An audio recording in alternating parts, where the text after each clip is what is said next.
আসসালামু আলাইকুম প্রিয় দর্শক, আমার হাতে যেটি দেখতে পাচ্ছেন এটিকে আমরা আঞ্চলিক ভাষায় বলি সেমতি। এটি দিয়ে আমরা এক জায়গার পানি আরেক জায়গায় নিচ্ছি। এখানে কিন্তু নিচ্ছি নদীর পানি জমিতে।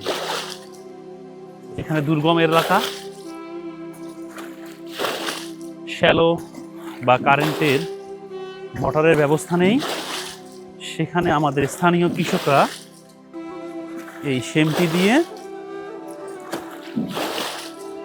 পানি দেয়। ছোটবেলায় আমরা অনেকেই বীজতলায় এই সেমটি দিয়ে পানি দিয়েছি। এটা একসঙ্গে শারীরিক ব্যায়াম, সেই সঙ্গে জমিতে পানি দেয়া।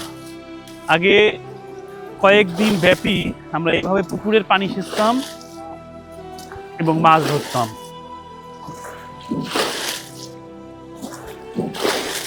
পরিত্যক্ত সেই টিনের বক্স, যেটি এক সাইড কেটে আর এক সাইড অক্ষুণ্ণ রেখে চারপাশে দড়ি দিয়ে ঝুলিয়ে এই দুইটি করা হয়।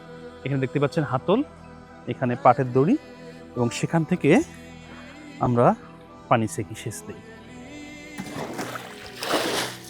বাংলার কৃষকরা এভাবেই আপনাদের জন্য ফসল ফলায়।